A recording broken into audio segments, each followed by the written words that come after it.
So this is Paige Bueckers right here. This is one of the better players in all of women's college basketball. Heck, you could argue one of the best. She's a really damn good player. Not one of the all-time greats like some people are saying, but she is one of maybe the 10 best Fans of Sheryl Swoopes are outraged at the blatant disinformation that unfairly minimizes Clark's supremacy when a commentator used her bogus statements to boost Paige Bueckers above Caitlin.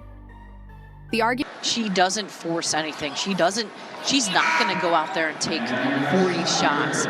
She isn't that kind of player. And I know we've talked about the Caitlin Clarks, of the day, now Caitlin Clark in the WNBA. They're different kinds of players, and there's just really no comparing them because Paige Bueckers' argument over who is superior has been going on for years. But now that outright lies are being spread, social media is exploding and demanding answers. Was this a mistake, a media agenda, or deliberate discrediting of the truth? This again. Oh, you can't compare Caitlin and Paige because Caitlin's Paige is an all-around player. Caitlin's not. Paige is a better defender. Paige is a better pull-up mid-range shooter. That is the only two things on the floor that Paige Bueckers is better than Caitlin Clark. Literally it. She does nothing else better. Behind these false narratives finally coming to light. Keep tuned as we dissect the realities of the deception and the reasons why fans aren't keeping quiet. Caitlin. Clark versus Paige Bueckers debate has been going on for years, but let's be real, there is no real debate anymore. Clark has established herself as one of the greatest college basketball players ever, while Bueckers, though extremely talented, has not reached the same level of dominance due to injuries and different playing circumstances. Yet media figures continue to push misleading narratives that attempt to elevate Bueckers at Clark's success. Caitlin's a better rebounder. Caitlin's anticipates passing lanes better. Is she a better defender? No, but she anticipates passing lanes better. Caitlin reads the game better. Caitlin has more gravity. Caitlin is better working out of double teams. Caitlin is 100 times better passer. Caitlin's faster, especially going downhill. Caitlin reads defenses better. Defense.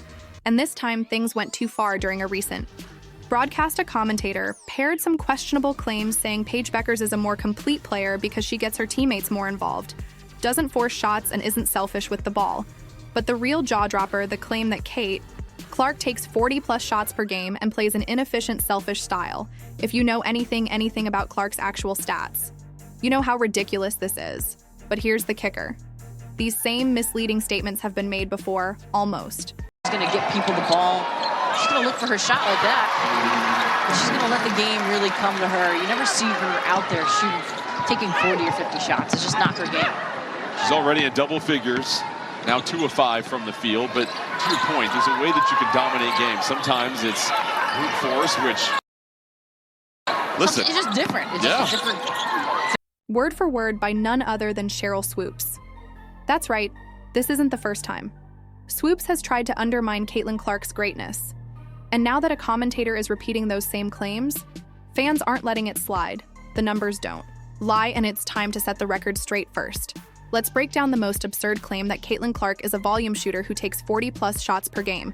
This is not just an exaggeration, it's a flat-out lie. Where is this narrative coming from? Is it intentional misinformation? Or are people just not doing their research? In any case, it is extremely misleading and completely discredits the impact that Clark has had on the game. Clark has played in nearly 190 college games, and in that time, she has shot over 30 times in a game just 6 times. Not 40, not 50, 6 times over 30. Also, she has never attempted 40 shots in a game. The Clark averaged 32 points during a season, in which she took more than 20 shots each game while maintaining elite shooting percentages. This is not inefficiency. Rather, it is historical supremacy. Paige Bueckers, on the other hand, has never been asked to carry an offensive as Clark has, and she plays in a structured system under Gino Arama. Her shot selection is different, but that doesn't make her better or more effective. It just indicates that their roles are different. Although Bueckers is a terrific player, the notion that she is somehow more complete since she doesn't shoot as often is a blatant disregard for context. Bueckers' function at UConn and Clark's at Iowa are different, therefore it is dishonest to compare them without taking into account how their offensive systems differ, but the lies don't end there. When you look at the facts, it's especially absurd that Bueckers gets her colleagues more involved than Clark. according to another assertion that was made on television. If Clark were a selfish player, she wouldn't be leading the nation in assists and dropping more than 30 points per game. The truth is that she attracts so much attention from defenders that she constantly finds open teammates for easy shots, which is what makes her so special. She isn't just dominant on her own, she elevates the players around her. This is why the idea that Bueckers is somehow the superior facilitator isn't supported by any statistical evidence. Clark is third all-time in NCAA Division I history and assists. It all boils down to how the media affects people's perceptions. Attempts to fit female athletes into preconceived notions have long existed, and Clark's high-usage, high-scoring game subverts certain antiquated assumptions. Some people enjoy it when a player takes control of a game and doesn't hesitate to let the ball fly from 30 feet away, while others, particularly traditionalists, find it difficult. This is where Sheryl Swoopes' involvement gets even more intriguing. The WNBA legend Swoopes has had a complex relationship with contemporary women's basketball discussions. On several occasions, she has made dubious remarks about Clark's game, frequently downplaying her impact, efficiency, and overall greatness. At times, it almost feels personal, as some fans speculate that Swoopes views Clark as a threat to the old guard, a new superstar who is drawing more attention to women's basketball than ever before. Rather than celebrating Clark's success, there has been resistance, and this most recent incident only serves to reinforce that narrative. However, this is where things get even more ironic. Not 30 seconds after complimenting Bueckers on being the complete antithesis of Clark, the same analyst now acknowledged that Gino Ara himself wants Bueckers to be more aggressive, more like Caitlin Clark. If Clark's style of play is so ineffective and flawed, why is one of the greatest college basketball coaches of all time telling his star player to imitate it? This contradiction highlights the flawed logic behind these comparisons. Bueckers is being praised for being different from Clark, but her own coach wants her to play more like Clark, because that's what wins games. The reality is, Clark isn't just a great player. She's a generational talent who is rewriting the record books in real time, and no amount of false narratives, misleading comparisons, or forced debates will change that. Meanwhile, Bueckers still has a lot to prove. Again, this is not a knock on her talent. She is an incredibly skilled player who will likely have a great career, but she has not reached the same level of dominance as Clark. And it's unfair to both players to keep forcing this comparison when the gap between them has become so clear. At the end of the day, these false narratives only hurt the sport, instead of celebrating both players for what they bring to the game. The media continues to push divisive, misleading comparisons that aren't backed by facts, and that's why fans are so frustrated that they see the numbers. They watch the games. They know who the best player in college basketball is, and they're tired of hearing blatant misinformation being pushed to try to change that reality. No amount of media spin, selective statistics, or inflated claims will ever change the fact that Caitlin Clark is not only the best player in women's college basketball, but is also on her way to becoming one of the greatest of all time. The truth is out, the lies are exposed in the debate, and it's no longer even close. Fans of the Caitlin Clark versus Paige Bueckers discussion are not only responding to a single untrue statement, they are also revealing a history of erroneous narratives in women's basketball coverage, thanks to Sheryl Swoopes and the commentators' remarks. The annoyance stems from more than simply Clark's contempt. It also stems from the unfair elevation of some players. While others are continuously examined, the idea that Cait Clark takes too many shots doesn't make her teammates better or isn't efficient has been repeated so often that some casual fans might think it's true, even though the statistics clearly show otherwise.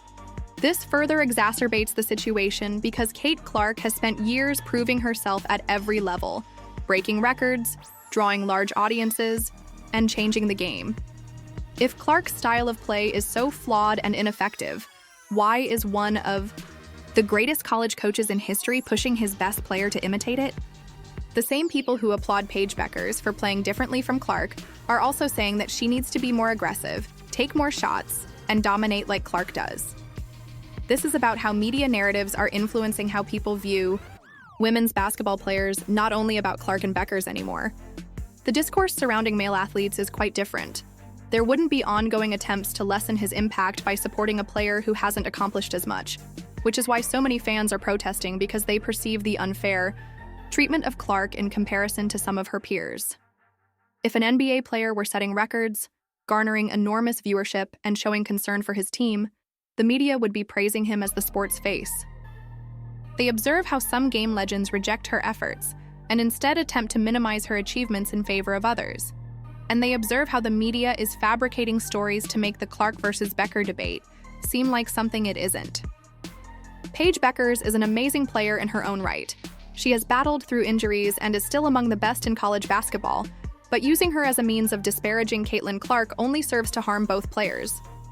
Instead of being erroneously positioned as Clark's equal to fit a manufactured rivalry, Bueckers deserves recognition for what she has truly accomplished. The fact is that Clark and the other women's collegiate basketball players are very different from one another. This isn't meant to be disparaging. It's just the reality.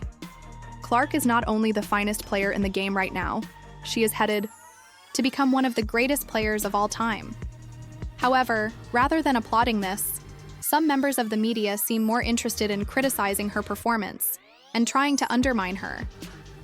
Fans are making it clear that they won't allow these false narratives to continue unchecked as a result of Sheryl Swoopes' repeated criticisms of Clark, which have drawn increasing backlash.